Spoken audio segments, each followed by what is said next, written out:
Great to have you back in Canada. How often, I mean, you're so busy promoting everything. How often do you get a chance to come home? I kind of probably get around to like 4 times a year. Oh, good. So half, you know, to visit my family, and the rest is like either I'm on tour or doing some promotion. And your fans are always so grateful and happy to see you. They're amazing. They're so incredible, and like I always feel like every time I come back to Canada, it's just like a warm welcome, and you know, my fans here, it's like my home, so it's a different kind of experience, and it's awesome.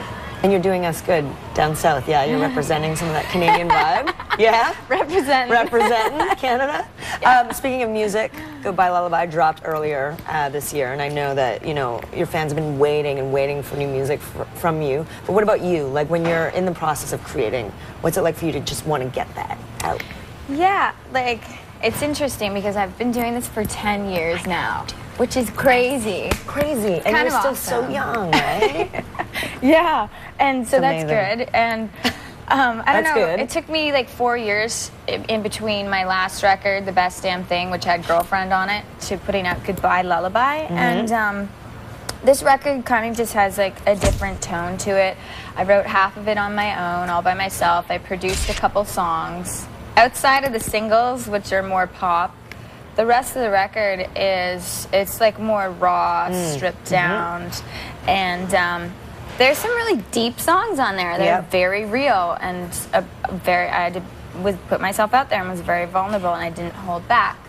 Now, also the thing with this record, this is like my baby. This is my special record. You know, it's very close to my heart. Yeah. I had a few challenges with my record company because today, you know, it's all radio. Yeah. It's rhythmic, it's dance, it's very pop, and I didn't really want to make that kind of record. I wanted to make something that was a little more song-driven, really meaningful to me. Just kind of go back to being a writer and just like having the songs be a little more in its purest form. Yes. So it's been interesting, but you know, for me at this point, I have to make music for myself, and I have to go in the direction that I'm feeling and that I want, because I can't do something that I don't want to do and then not be happy. It's all about being happy, and that's always been my message to my fans. It's just be who you are, know who you are, and go after it. It's nice that you are at a point in your life that you're able to do that, though, because when you started at 16, and then you've sold over 30 million records now. Amazing. But you've worked your way to be able to get to this point, right? And like every record I ever put out, I was gone for 2 years straight. So when my first record came out, I was gone for 2 years, and then right into the studio, everything back to back. And then I kind of just took some time to chill and then make a record I really wanted to make. Yeah. And I am a pop artist, and you know, but this is a perfect mixture of kind of pop music and pop rock, but what I really wanted to do. It reflects a more grown-up Avril, a more evolved Avril, right? I guess so. Yeah.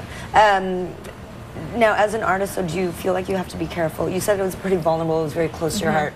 Do you ever have to be careful about how much information you're kind of putting out there and bearing your soul? Well, I'm not going to name names, right? Get that specific. Some people do.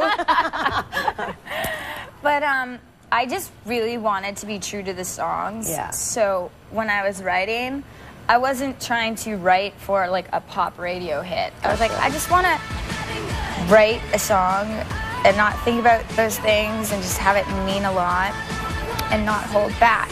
And this record, from the feedback I've seen from my friends and my family and other people around me, it's been really cool, because it's an album that I'll play and like all my girlfriends will start crying, or my manager will start crying, or my sister will start crying. Like, it actually, you know, some of the songs on there have really touched people, and that's when I made the decision to put certain songs on this record that maybe I didn't want to put on. Yeah. I was like, it's real, and some that will touch some people, and if that can touch somebody out there and inspire them, then I've done my job right. Amazing. How do you think you've evolved as an artist and as an individual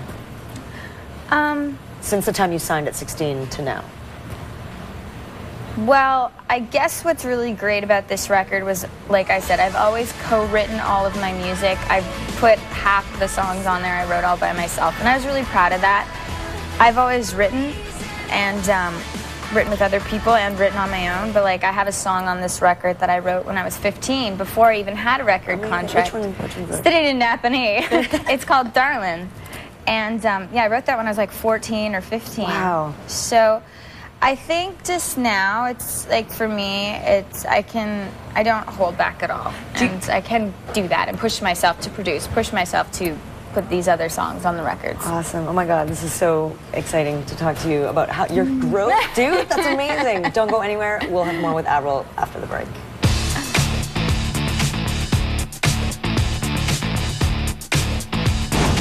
Stay right where you are. Coming up. Everything is so different today. I'm older, so I guess I'm more like confident and like relaxed and chill about things. Canada's pop punk princess gets personal. When the